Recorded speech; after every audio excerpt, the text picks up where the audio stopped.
Cerita diawali dengan memperlihatkan seorang pria bernama Samson, di mana di sini dia sedang bernegosiasi dengan komplotan penculik anak untuk membebaskan seorang anak bernama Sasa.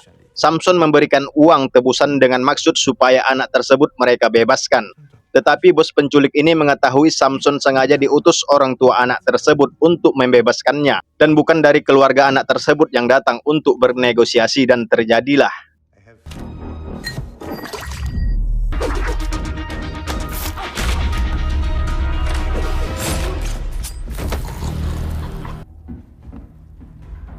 Samson berhasil membunuh komplotan penculik itu, lalu membebaskan anak tersebut. Ternyata Samson sudah memasang bom di beberapa titik guna mengalihkan perhatian dari penjaga di luar, dan mereka pun berhasil kabur menggunakan motor. Keesokan paginya, Samson ditelepon kepala polisi yang kita sebut saja namanya Pak Joseph untuk menyuruh Samson datang ke lokasi di mana dia menyelamatkan anak tadi malam. Pak Joseph sangat kecewa kepada Samson karena ledakan yang dia buat banyak memakan korban yang tak bersalah, seperti gadis di bawah umur yang korban penculikan juga tewas karena semua gedung terbakar akibat ledakan tersebut. Pak Joseph juga mengatakan ini adalah pekerjaan polisi. Semua kasus penculikan dan lainnya adalah tugas kami dan jangan terlalu ikut campur. Leave police work to the police. Dengan penuh penyesalan, Samson pun pensiun dari pekerjaannya sebagai serdadu bayaran yang menangani kasus hilangnya anak-anak di bawah umur dan melanjutkan hidup sebagai tukang daging di sebuah kedai kecilnya. 6 bulan setelahnya, terlihat seorang pemuda yang bernama Andrew Faiden, di mana dia adalah seorang atlet MMA yang tengah naik daun saat ini. Dia dan keluarganya sedang berkunjung ke Moldova dalam rangka mempersiapkan ajang comeback-nya, tapi tanpa mereka sadari ada seseorang wanita yang diam-diam memoto putrinya yang bernama Becky dari jauh dan juga memoto plat mobil yang mereka tumpangi. Kembali ke Samson yang tengah menjalankan usaha berjualan daging. Terlihat dia sedang melayani seorang pelanggan yang sering ngutang di tempatnya. Sejak peristiwa 6 bulan yang lalu itu, dia sering merasa dihantui kedua gadis kecil yang terbakar karena ledakan yang dibuatnya. Dia pun merasa bersalah dan sedih meskipun kejadian tanpa disengaja. Untuk menghilangkan kesedihan, Samson sering mengonsumsi minuman beralkohol untuk membuat dirinya tenang seketika. Beralih ke hotel ketika Becky dan ayahnya tengah menonton pertandingan di TV. Becky minta izin kepada ayahnya untuk mencari sinyal HP-nya. Lalu ayahnya menyuruh Becky pergi ke balkon untuk mendapatkan sinyal. Saat Becky tiba di balkon, ada seseorang wanita bernama Amelia yang sedang mengambil gambar pemandangan. Lalu mereka berkenalan dan curhat. Sementara ayahnya yang baru selesai mandi mencari anaknya Becky ke balkon, namun tidak ada, yang ada hanya laptopnya saja. Lalu ayahnya masuk dan menemukan selembar kertas yang bertulis, keluar sebentar membeli es krim dan kembali setelah 5 menit.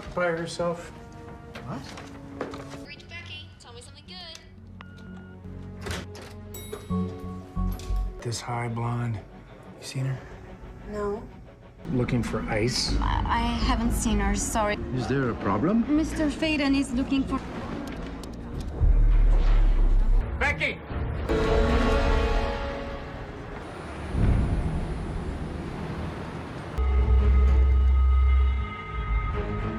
Setelah bermenit-menit mencari di kawasan hotel, lalu ayahnya bertanya ke resepsionis dan menelpon pihak kepolisian untuk segera menemukan anaknya Becky. Di malam hari, pihak kepolisian menggerebek tempat klub malam dan memeriksa rekaman CCTV di hotel, namun tidak juga membuahkan hasil. Karena ayahnya Becky juara MMA yang terkenal, sehingga berita tentang kehilangan anak sang juara tersebut tersebar luas dengan cepat. Berpindah ke Samson yang juga tengah melihat berita kehilangan anak sang juara tersebut, namun menghiraukannya. Beberapa saat kemudian, ketika Samson ingin menutup kedainya, tiba-tiba Faiden dan Monica, orang tua Becky, datang ke kedainya. Kedatangan mereka diberi petunjuk oleh dari pihak kedutaan besar Amerika untuk menemui Samson soal masalah hilangnya anak mereka, dengan tujuan minta tolong kepada Samson untuk mencari anaknya. Akan tetapi Samson menolak untuk menolong mereka dan mengatakan dia hanya seorang penjual daging mentah. Bah, bagaimana pula ini minta tolong sama penjual daging? Mr. Gall, please. Find your daughter. Go to the cops. Ketika Samson bergegas pulang ke rumah, dia dihampiri seorang pria dari kedutaan Amerika yang bernama Selwyn. Yang mana Selwyn ini adalah anak kandung Samson sendiri.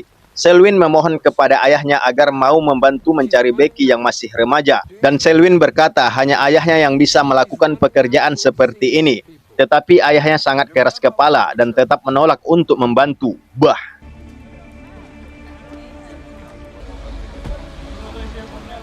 Sementara ayah Becky yang terus berusaha mencari anaknya dengan mendatangi tempat klub malam satu persatu dan bertanya ke setiap orang namun tidak ada yang melihat. Sampai akhirnya Hayden bertanya kepada perempuan tua dan perempuan tua itu berkata pernah melihatnya di klub malam yang ada di depannya. Lalu Hayden pun masuk ke sana.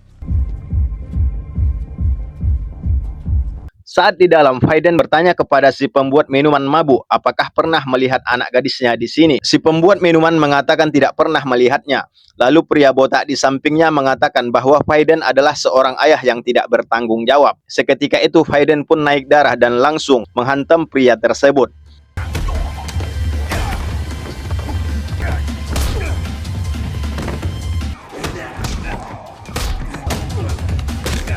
Hayden nyaris kehilangan nyawa karena dikeroyok orang yang banyak. Tapi tiba-tiba lampu mati dan terlihat seseorang bertopeng yang menghajar orang yang mengkeroyok Hayden satu persatu.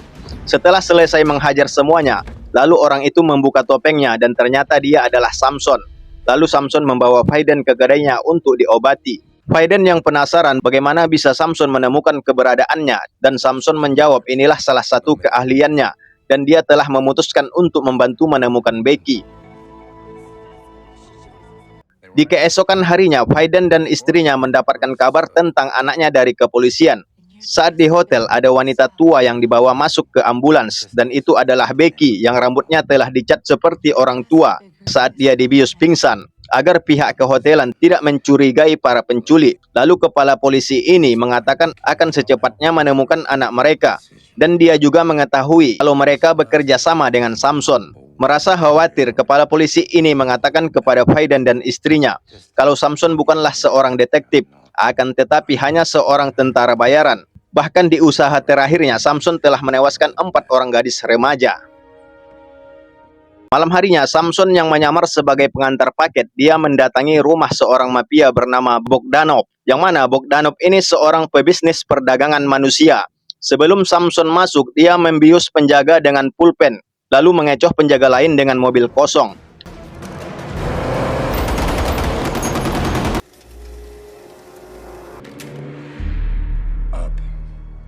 To the vault. Who are they? Don't know, but we can't take any chances. Come on.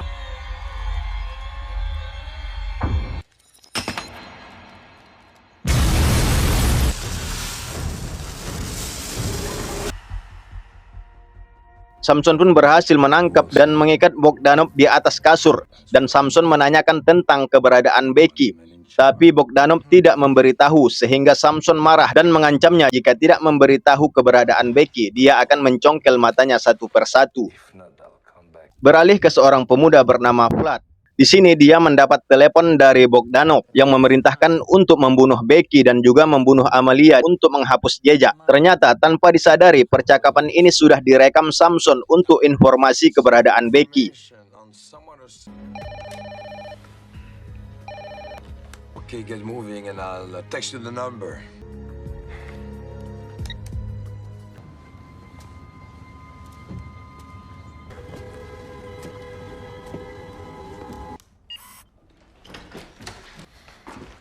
Come on, what's going on? Stop!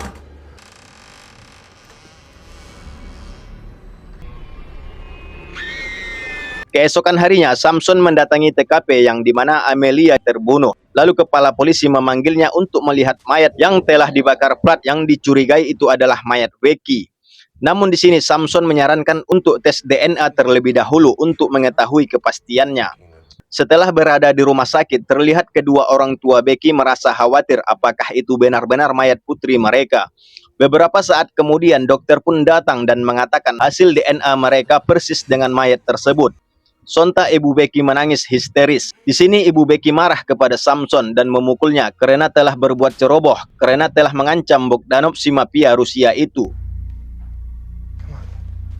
Tiba di kedainya, Samson sangat frustasi karena dia gagal lagi menyelamatkan seseorang. Dan akhirnya dia meminum alkohol lagi untuk menghilangkan stres sementara. Ketika Samson terbaring mabuk, tiba-tiba muncullah Bogdanov dan beberapa anak buahnya untuk menghabisi Samson sebagai balas dendam akan apa yang dilakukan Samson kepadanya. Tapi seketika Samson terbayang gadis-gadis kecil yang tewas sehingga membuatnya bangkit kembali dan menghajar Bogdanov dan anak buahnya satu persatu dan dibantu anaknya yang datang secara tiba-tiba.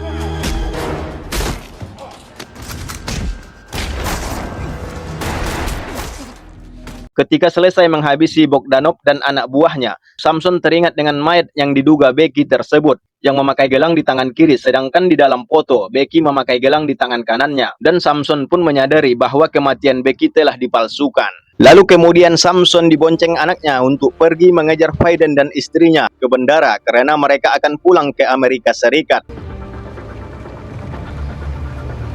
Please stay away from us. It's about your daughter. Setelah bertemu, Samson menceritakan semuanya tentang kematian Becky, telah dipalsukan semuanya secara rapi.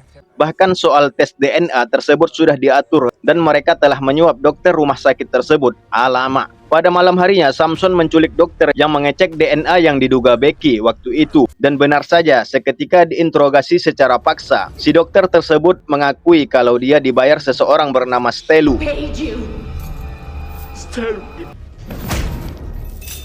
Beralih ke esok harinya, terlihat pria botak yang ternyata itu adalah yang bernama Stelu tersebut, yang tengah bersama Vlad, di mana Stelu sendiri merupakan wakil dari Menteri Pertahanan dan juga memiliki bisnis perdagangan manusia. Di sini Stelu menerima telepon dari si dokter yang mengatakan bahwa dia diancam dan disiksa sehingga memberitahu semuanya. Lalu Stelu memerintah Vlad untuk menyelesaikan semua kegaduhan ini.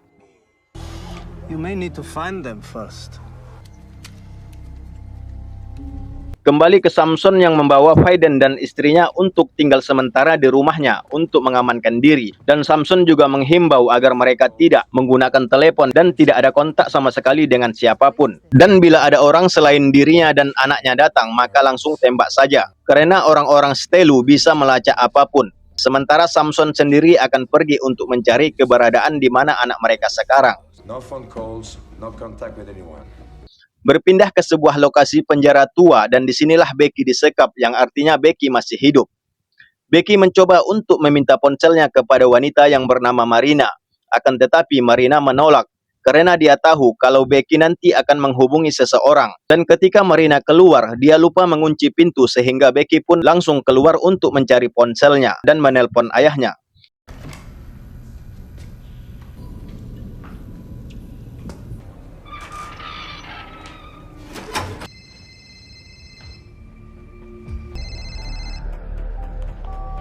Setelah berhasil menelpon ayahnya, Becky menyuruh ayahnya untuk menyalakan laptop agar bisa mencari titik keberadaannya sekarang. Akan tetapi ini adalah sebuah rencana untuk membawa orang tua Becky kepada Vlad.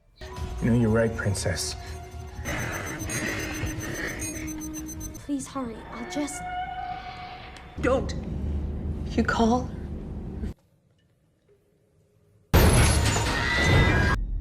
We should have the parents' address in a few minutes. Sementara Samson dan anaknya sedang menggali tanah untuk mengambil perlengkapan senjata yang terkubur.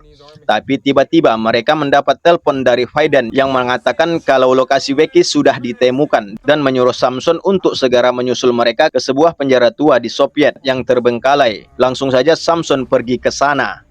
Di pagi harinya, Faiden dan istrinya sudah tiba di depan penjara tua tersebut, yang ternyata penjagaannya ketat sekali. Lalu Monica mempunyai ide dan berpura-pura tersesat dan meminta bantuan untuk meminjamkan telepon kepadanya. Sementara Faiden dari belakang siap menyerang dan melumpuhkan si penjaga tersebut.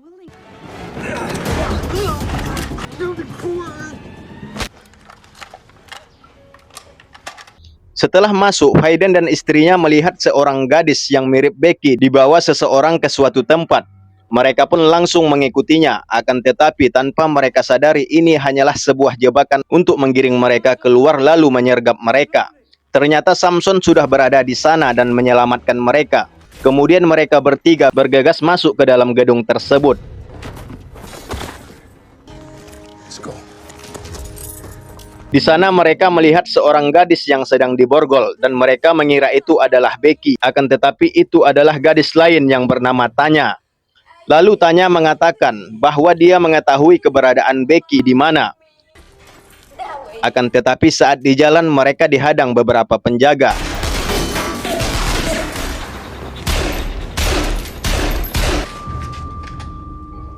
Melihat anak buahnya tumbang, dia pun mengirim anak buahnya yang lain untuk menghentikan mereka dari berbagai arah, dan terjadilah baku tembakan serta ledakan.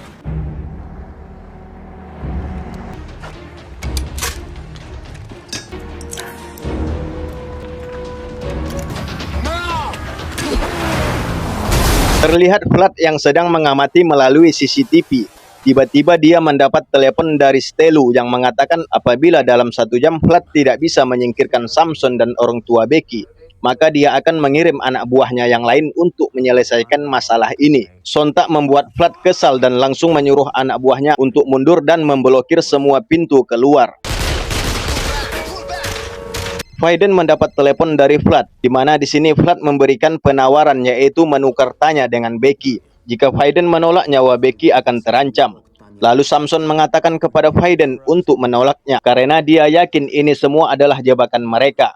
Akan tetapi Faiden yang khawatir dengan putrinya langsung menerima tawaran Vlad dan pertukaran itu pun dimulai. Ternyata di atas anak buah Vlad sudah bersiap menerima perintah dari Vlad untuk menembak Faiden dan Monica.